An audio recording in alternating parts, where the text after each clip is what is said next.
I'm Kerry. And I'm Katie. And this is Grave Silence. Well, give the viewers what they want. Yeah, well, on the plus side, at least the levels are all right, but we're still not doing any wobble board impressions. No, we're not.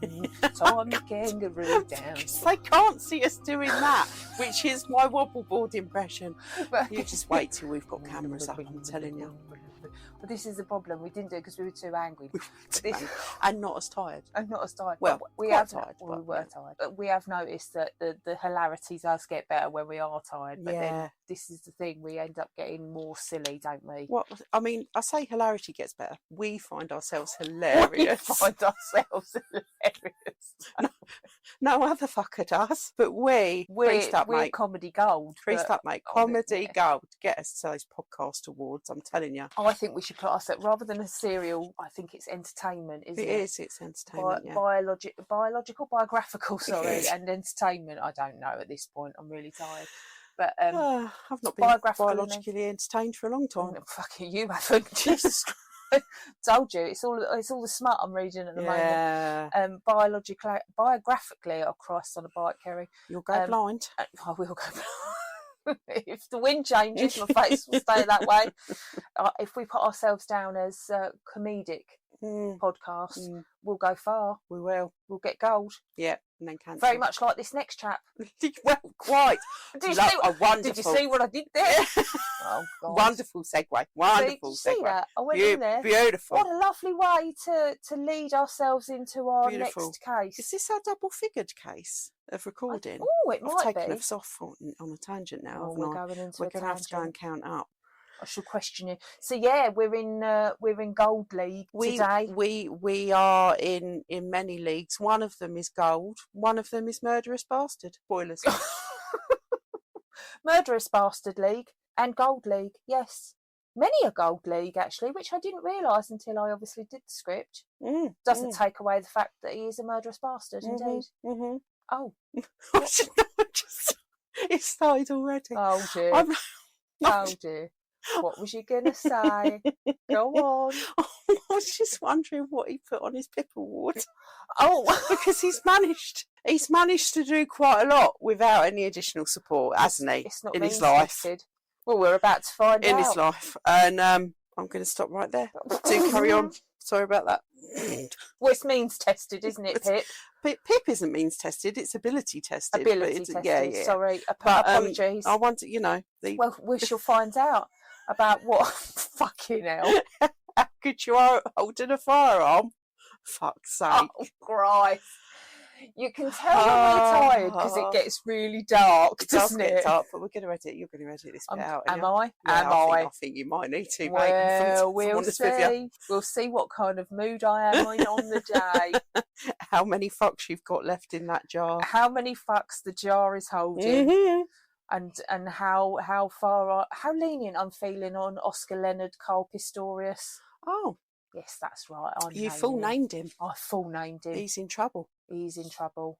He was also born on November the 22nd, which I've noticed quite a lot of murderers are Sagittarians. Is there an undiscovered link there that hasn't been explored yet, do you think? I'm saying nothing. Right, okay. Having had a very close Sagittarian to me in the past. Right. We'll leave that there. We're going to leave that there in the bin. In the bin. With all Sagittarians. Not all Sagittarians, but in one particular Sagittarian. But anyway. I'm also quite distraught to see his date of birth is 1986. Why? Because he bud a baby, and that just makes me old because I was born in 78, and that makes me distraught. I feel like I've not done enough with my life. Oh, okay. I've not been in prison and released again. No, sorry. Spoilers. Oh, okay, spoilers. Anyway, right. I'll let you crack on. Doesn't make me too much older than him, which I'm surprised at, actually. I didn't think he was that much. Anyway, leading on, Oscar Leonard Cole Pistorius was born on November the 22nd, 1986 in Johannesburg, South Africa. Right, don't do that. I'm not going to do an accent. Don't do it. Because that's probably the only one I can't do. Only the only ones I can't do. Anyway. To his parents, Henky and Sheila, who separated when he was young. And Sheila died when Oscar was just 15. Oh, that's sad. Yeah, it is sad. Her death had a lasting impact on him, shaping both his emotional world and the way he later described his drive to succeed, which I'm sure it would, to be fair, because I think that would probably shape you from quite a young age, wouldn't it? Yeah, losing your of course. Mum. Pistorius was born with fibular hemophilia. Well, that's easy for you to say. Well, apparently not. Which was a congenital condition where the fibular bones in both of his legs were missing. Oh, Pop's angry. Yeah. Before his first birthday, at 11 months old, doctors amputated both his legs below the knee, and from the beginning, he was raised with a philosophy of independence. Well, good for them. Well, yeah, I think that's a positive, It's the isn't only it? way you can play it, isn't it, really? Well, yeah, I suppose so. His mother insisted he be treated the same as any other child, telling him and his siblings that the only difference between them was that Oscar had to put his legs on in the morning. I mean, that is a positive start, I suppose, you know. Come on, shoes, socks, legs. Fucking hell. I couldn't help it. It was there. You've got to let these things come out. I mean, he murdered someone. You did. Getting no sympathy from us, Oscar. Twat. As a child, Pistorius, I mean, that's an unfortunate start to a name anyway, isn't it? Yes. Let's face it. Was active, energetic and competitive. He played rugby, water polo, tennis and even wrestled. His disability didn't stop him from participating in mainstream sports, and he often said that he never saw himself as any different. His early schooling took place at Constantinia Kloof Primary and later Pretoria, a boys' high school, where he continued to push himself physically. The turning point came in 2003 when a serious rugby injury led doctors to recommend sprinting as part of his rehabilitation. I mean, interesting. That decision changed the trajectory of his life. He began training under coach No. I just saw that name and I'm like, no, somebody's having a fucking laugh, aren't they? Lou. No. Hold it together, Kelly. Hold it together. Hold it together. Be respectful. At the University of Pretoria's High Performance Centre, and within months he was competing in track events using carbon fibre prosthetic blades. By 2004, Pistorius was on the world stage. He competed in the Athens Paralympics and won bronze in the 100 metres and gold in the 200 metres, setting a world record. Fucking hell, that was no messing about, was it? Do you know what? For everything he's done, he's a fucking talented athlete, I mean, isn't he? He's something. I mean, let's face it, he's a fucking murderer, but he's a force to be reckoned with. Do you know what I mean? Fair play to him. His rise was rapid. It would be if he was on top of 5 legs. I mean, he is quick. Oh, give myself a runny snoz. Ready? His rise was rapid.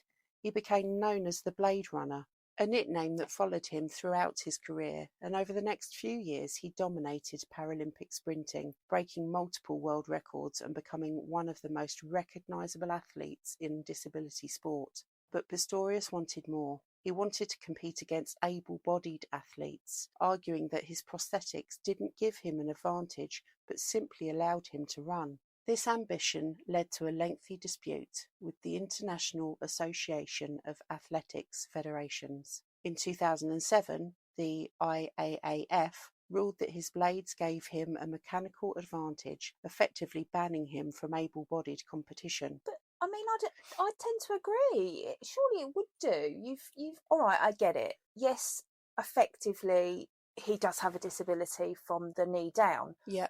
But he would have an advantage. He has a carbon fibre. He will never get injured there. No. He will never suffer with inflammation. No. And effectively, that part of his body is lighter. So therefore, he does have an advantage. So yes, I would agree with that ruling.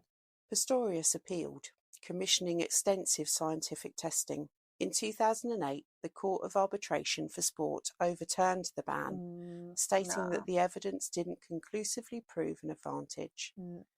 The ruling opened the door for him to compete in mainstream athletics. Although he didn't qualify for the 2008 Beijing Olympics, he continued training and competing. Pistorius's 2008 Beijing Paralympic sprint campaign was defined by a clean sweep of the T44 events and a string of record-breaking performances. He opened on 9th of September in the 100-metre heats, clocking 11.16 seconds, a new Paralympic record. In the final, he recovered from a poor start, but edged out Jerome Singleton of the United States by 0.03 seconds, taking gold in 11.17 seconds. 4 days later, on the 13th of September, he defended his 200-metre title with 21.67 seconds, another Paralympic record. On the 16th of September, he completed the hat-trick, winning the 400 metres in 47.49 seconds, another world record. He described the moment as a memory he would carry for life. In 2011, he ran the 400 metres at the World Championships in Daegu, becoming the first amputee to compete at a major able-bodied international event. The following year, he achieved his dream. He qualified for the 2012 London Olympics. He ran in the 400 metres and the 4x400 relay, becoming a global symbol of determination and inclusion. After the Olympics, he returned to the Paralympics and won gold in the 400 metres and silver in the 200 metres. By 2012, Pistorius was a household name. He had lucrative sponsorships, international fame, and a carefully curated public image built around resilience and triumph. In total, he had 23 gold medals to his name and 6 silver medals. But behind the scenes, his personal life was complicated. He had a reputation for being intense, impulsive, and sometimes volatile. He owned multiple firearms and was known for a strong interest in security. South Africa's high crime rate was often cited by him as justification for keeping weapons close at hand. And it's quite well known for being quite a violent place, isn't it, South Africa? There's a history of troubles, isn't there? Yeah, I worked with a girl from South Africa, and she was robbed in her house, and she had high security. I mean, she had a walled garden, there was security cameras, they had dogs, trained dogs and everything, and she was still held at gunpoint. Oh, God. And they broke in, and so she moved over to here. She said because if she'd have ever thought about having children, she said she would never have raised them over there. It's well known for violence, which is such a shame because, I mean, it's a beautiful place. She spoke so highly of it, but yeah, I think it's well known for being very dangerous. In November 2012, Pistorius met Reeva Steenkamp. Reeva was a 29-year-old model, law graduate and television personality. She was known for her intelligence, her advocacy against domestic violence, and her warm, outgoing personality. They met through mutual friends in Johannesburg social circles. Their relationship developed quickly. They were photographed together at events, exchanged affectionate messages, and presented themselves publicly as a glamorous, high-profile couple. Privately, their relationship was still new and, according to later testimonies, sometimes strained. Friends described moments of affection and moments of tension, but by February 2013, they had been dating for only a few months. Everything changed in the early hours of Valentine's Day 2013. Pistorius called emergency services from his home in the Silverwoods estate in Pretoria, reporting that he had accidentally shot her through the locked bathroom door. When police arrived, they found her dead from multiple gunshot wounds. She had been shot through the locked door of Pistorius's bathroom. Pistorius claimed he mistook her for an intruder, saying he woke in the night, heard a noise in the bathroom and fired through the door in fear. The prosecution argued that his version of events was impossible and that the shooting followed an argument. Neighbours reported hearing screams. The trajectory of the bullets, the position of Reeva's body and the locked door became central points of forensic analysis. The case immediately became one of the highest profile trials in modern South African history. Pistorius was charged with murder and the trial began in March 2014. Now, I know that South Africa has got quite a high reputation for being violent, and I know apparently he was quite an anxious person around violence and being worried about people breaking into his house. He was rumoured to be anxious about it, should I say, and obviously maybe possibly having a disability, he might be more anxious about things like that. But my first thought would not be, if I heard a noise in my bathroom, I'm going to put a few holes in my door. Same, I'd call out. You know? Who's there? My thought would be, oh, where's my partner? Where's my fella? Mm-hmm. Do you know what I mean? I would not be thinking, but at first port of call, I'm going to grab a gun from the side of the bed and put a couple of pumps through the door. I don't know. Maybe it's just me. Detective Hilton Boter was the first officer through Pistorius's door, and from the outset his handling of the scene would become one of the most damaging weaknesses in the state's early case. And this, when I read that, it's so sad. How often do we hear that the way that things were treated, the way the scene was treated, has really let the prosecution down? But it's well, as we find out, it's not just the way the scene was treated. In the bail hearing, where he appeared as the prosecution's lead witness, his evidence unravelled under scrutiny. He gave conflicting accounts of basic measurements, first insisting that a neighbour who reported hearing screams lived roughly 600 metres away, and then revising it to 300. The actual distance was later confirmed as 177. Just a slight difference. Jesus. He also claimed that the bullet trajectory showed shots fired downward toward the toilet, a detail that clashed with Pistorius's assertion that he was on his stumps at the time. Both had conceded that the investigation had been marred by procedural errors. Officers had walked through the scene without protective footwear. A bullet lodged in the toilet bowl had been missed entirely and was only later found by the defence's forensic team. He had to retract his statement that testosterone and needles were found in Pistorius's bedroom. When it emerged the substance was legal and a herbal remedy. Interestingly, you say that there was a bullet trajectory from downward toward the toilet. If he had shot from the bedroom and it would have gone through the door, why would it have been downward? Surely he would have been standing above her. Yeah, and that's why they're trying to determine whether he was on his blades or not, because that would have made a difference to where he was with his standing height. Yeah, but also, would it have been a difference as to whether he was outside the room and shooting through, or do you see what I mean? Yeah, inside the bathroom and at her. Yeah, I get you. Do you see what I mean? Yeah, I get where you're coming from. The case shifted dramatically on the 22nd of February 2013, just before the trial, when it emerged that Boter himself was facing attempted murder charges. Me. Jesus Christ, I mean, honestly, Hilton. Everyone's a suspect. In 2011, he and two colleagues were accused of firing at a taxi carrying 7 passengers during a drunken incident. Fucking hell. The matter had been dropped, but was reinstated on the 4th of February, 10 days before Steenkamp's death. With the lead investigator now compromised, Boter was removed and replaced by Vineshkumar Munu, described as the most senior detective in the South African Police Service.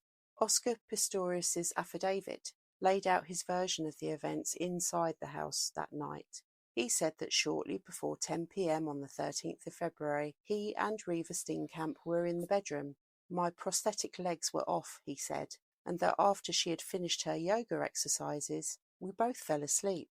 In the early hours of the 14th of February, he woke due to the heat, walked on his stumps to the balcony to bring in a fan, and while doing so, heard a noise from the bathroom.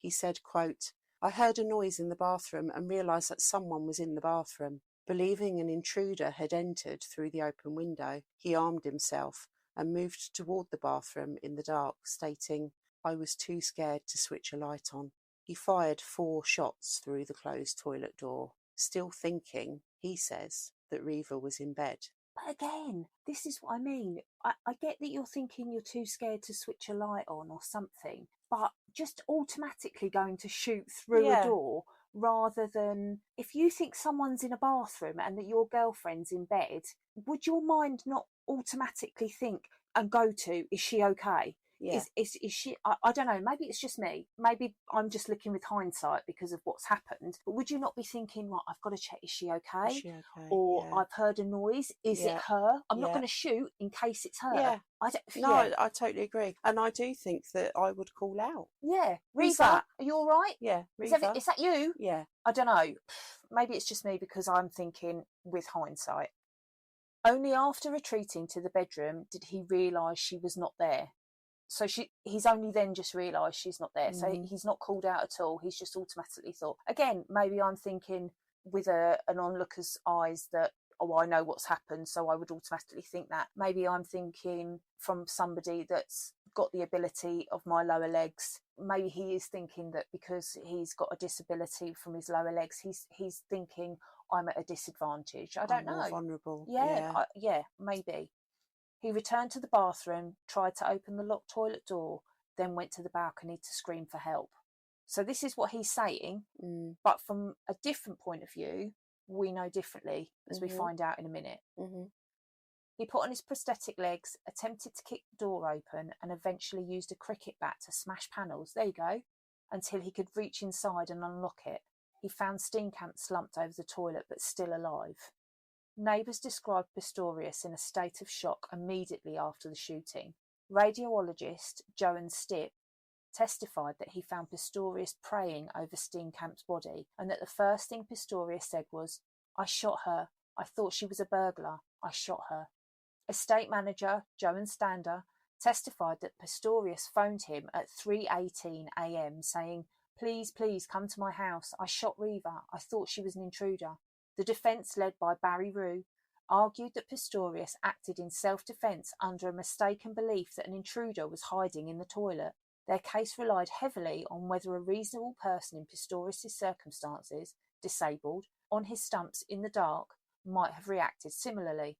They disputed the state's timeline, claiming the noises heard at 3:17 a.m. were the cricket bat strikes, not gunshots, and that Steenkamp could not have screamed after being shot. The prosecution, led by Harry Nell, alleged premeditated murder, arguing that Pistorius deliberately fired knowing Steenkamp was behind the door. Pathologist Gert Seaman testified that she was struck by black talon hollow point rounds designed to cause maximum damage.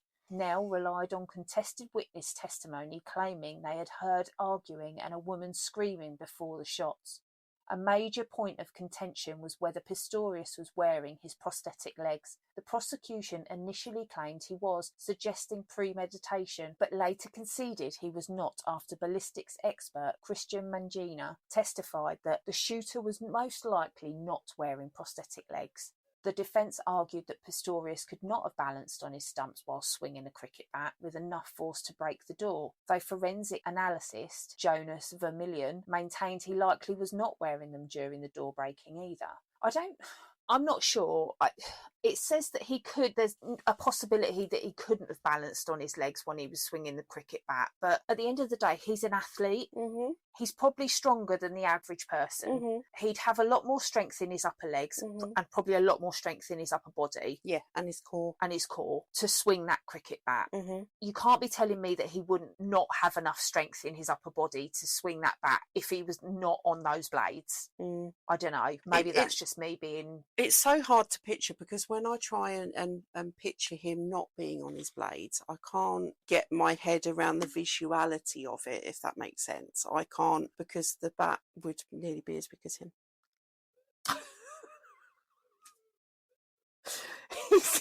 He's not sure.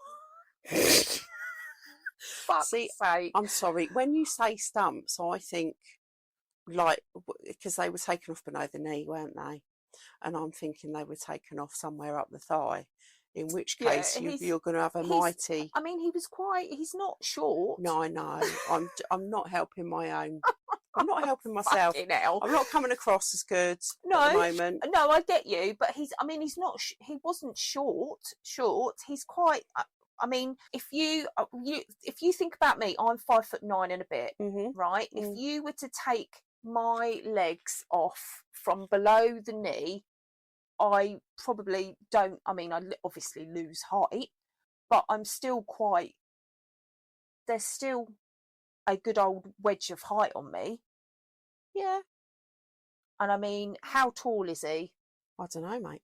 So he's 5'1" without his blades, 6 foot width. Right, okay. So 5'1" is still a fair height. Yeah. To be able to swing a cricket bat. Yeah. And with core muscles, and he'd have arms on him because he's an athlete. Yeah. I don't know. I reckon he could still whack the shit out of a door without his blades on. Yeah.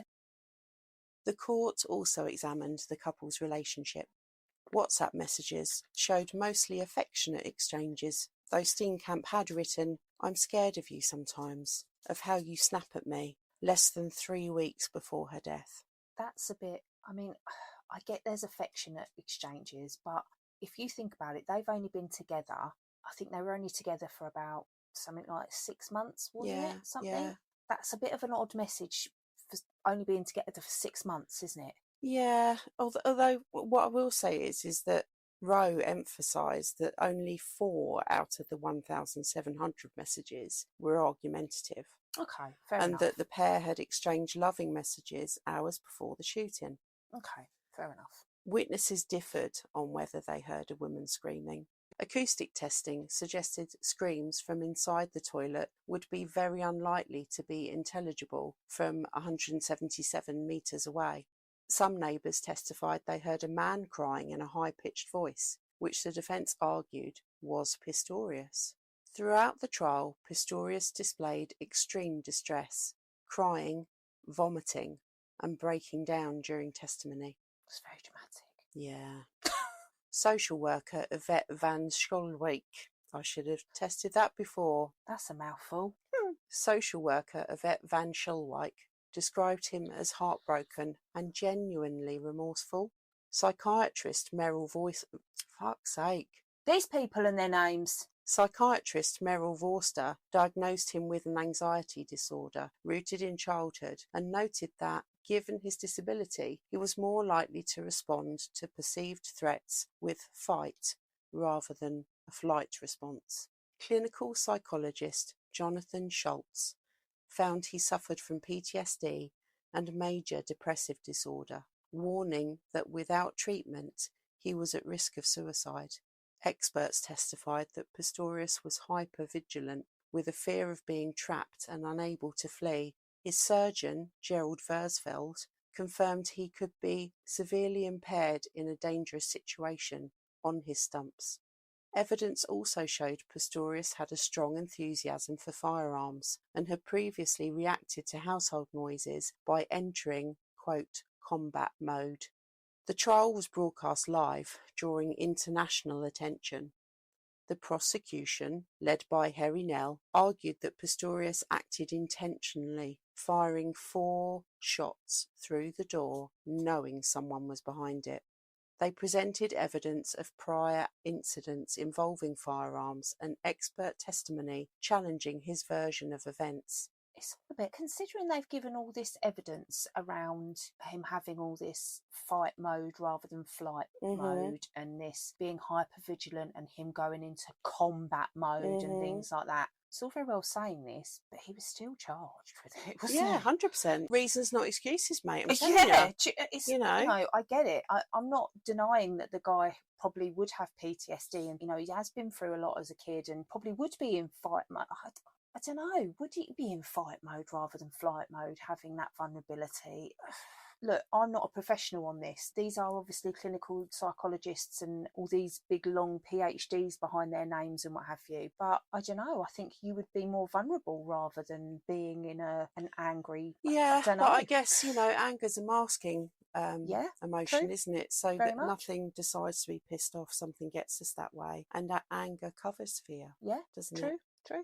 Who knows? Who knows? Well, I know what I think. Who knows? Yeah, well, this is it. Like we've said before, everybody's point of view is valid because everybody sees things differently. Just because one person has a different opinion to somebody else doesn't mean it's not a valid opinion. Mm-hmm.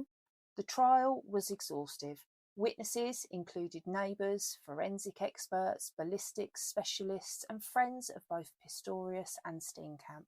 The emotional weight of the case was heavy. Reeva's family sat through every detail, listening to descriptions of her injuries and the final moments of her life. God almighty.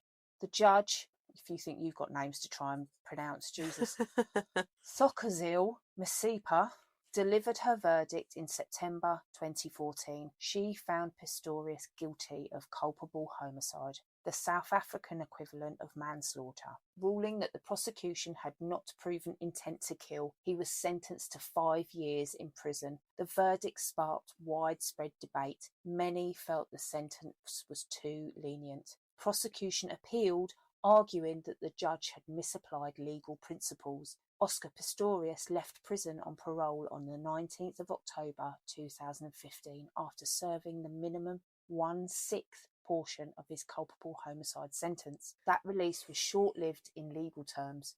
The state challenged the verdict, and in December 2015 the Supreme Court of Appeal overturned Judge Massipa's original finding, replacing culpable homicide with a murder conviction. Massipa then resentenced him on the 6th of July 2016, giving 6 years for murder. The state appealed again, arguing the term was too lenient.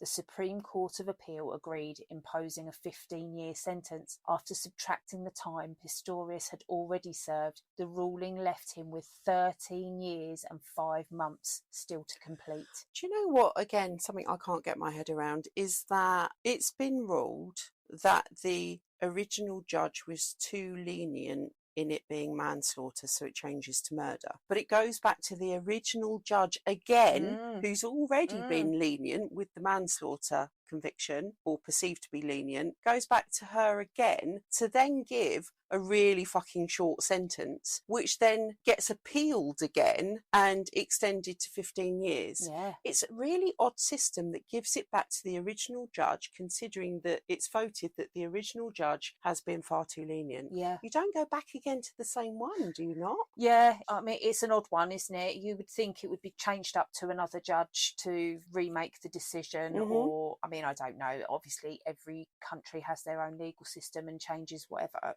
Who knows how it works? Here it is. They've made that decision, and it's obviously gone to now giving 13 years and 5 months. He's taking off whatever he served. Pistorius served his time in Pretoria's Kagosi Mampuri II prison.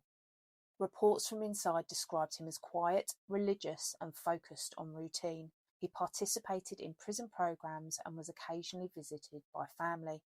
His public image, once built on triumph over adversity, had collapsed. Sponsorships were terminated, his athletic career ended. Reeva's family continued to speak publicly about their loss, emphasising her life, her ambitions, and the impact of her death. Do you know what? And good for them. I'm not fucking surprised. It's really sad, isn't it? And I remember this case, and I remember Yeah. so much of the focus was on Pistorius. Yes. And not actually about the woman whose life was ended that night on Valentine's Day, you know?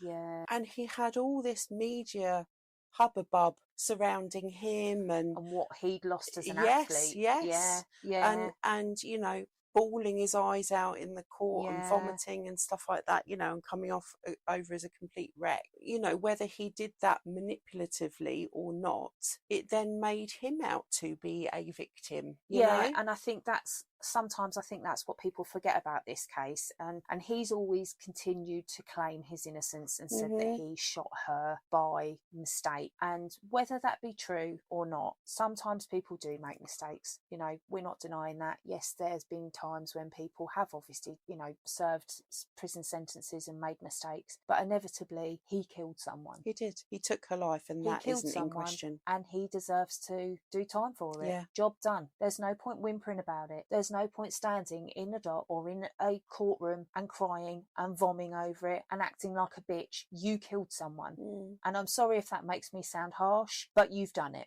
Whether it be accidentally or not, shut the fuck up and deal with it. Sorry. You know, maybe that makes me sound like a cold-hearted bitch. No, because he's not going you've through. Done it. He's going through jack shit compared to what Reeva went through and to what her family and friends are going through. Her family have lost a child, a sister, cousin, whatever. Shut up. Stop moaning. You've done it. Stop bitching. Whether it's an accident or not, hold your head up and just admit, get on with it, serve your time, and be respectful of the fact that you've taken a life away from a family. So in South Africa, Parole eligibility is typically set at half the sentence. Pistorius became eligible in 2023. After a lengthy review process, he was granted parole in January 2024, subject to strict conditions after serving 8.5 years. He was released to live with family, required to attend counselling, and prohibited from consuming any alcohol. Boo-hoo. His release reignited public debate, with many questioning whether justice had indeed been served, and others arguing that the legal process had run its course. Today, Oscar Pistorius lives quietly, largely out of the public eye. His story remains one of the most dramatic rises and falls in modern sport, a narrative that began with extraordinary achievement and ended with a crime that shocked the world. Reeva Steenkamp's legacy continues through her family's advocacy work, which focuses on domestic violence awareness and victim support. They founded the Reeva Steenkamp Foundation, which strives to continue her voice in educating others, in empowering all victims of violence and abuse. And again, we'll link that because I went onto the website for some strange reason.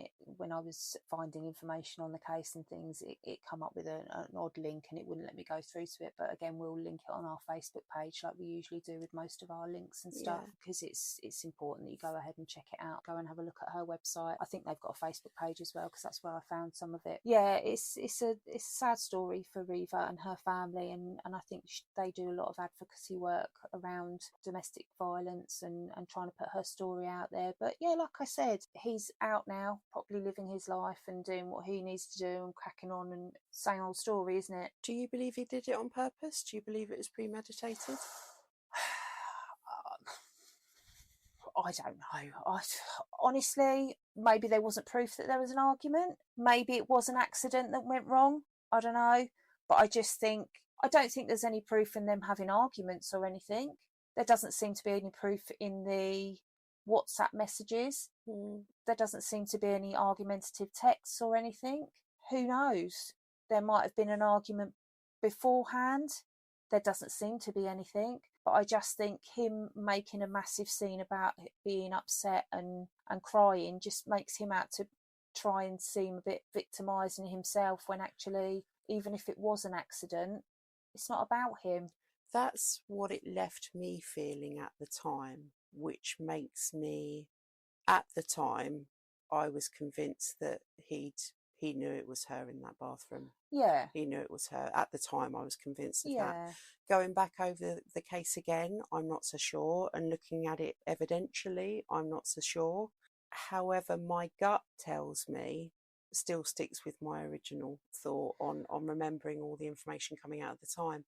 What I will say, though, is, fuck me, if you did something like that by accident, I don't know how I could live with myself after something like that.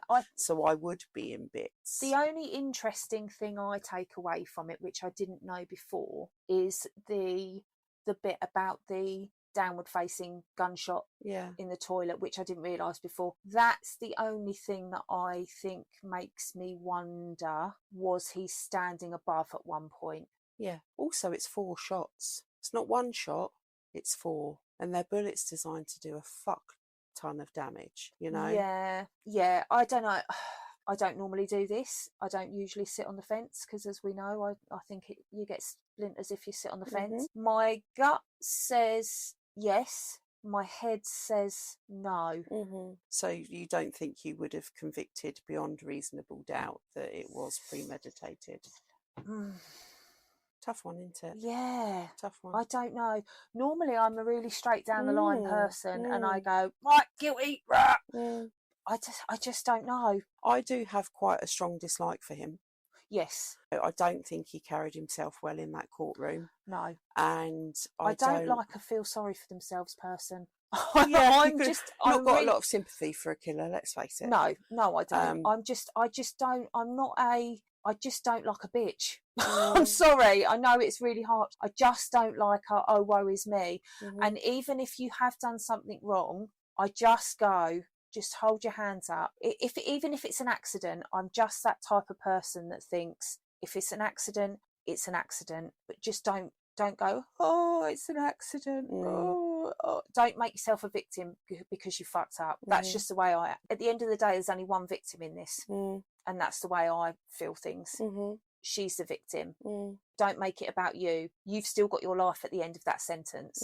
Even when you've come out, you're still in your 40s. You can still go on to have a life. And that's just the way I view things. And I know that seems a little bit harsh. That's just the way. No, that's the way it is. And I wish everybody were as accountable. Anyway, that's my harsh view on the world, I'm afraid. That's my black and white head on things. That's the case of Oscar Pistorius. And that is the case of Oscar Pistorius. So, yeah. Anyway, next week, new case. Yep. But again, do feel free to suggest others. We do have a big old long list of stuff that we are working our way through. We do. We do indeed. We do like to hear your ideas, and we do also like to hear your feedback. Keep following. We're obviously on Spotify and YouTube, and we do love your comments. We do like you interacting with us. We do like your likes, and we do like your feedback. And as long as you're not a dick about it. Well, yeah, don't be a dick about it, because no need to be a dick. I personally like being a dick about stuff, but Katie doesn't. Katie doesn't. You will get a nice, reasonable response from her. You won't from me. But yeah, do follow us on the TikTok and the Far Shade Book and on the gram, and be those people. And we shall see you next week for another thrilling instalment. See you next time. Take care of you. Bye bye.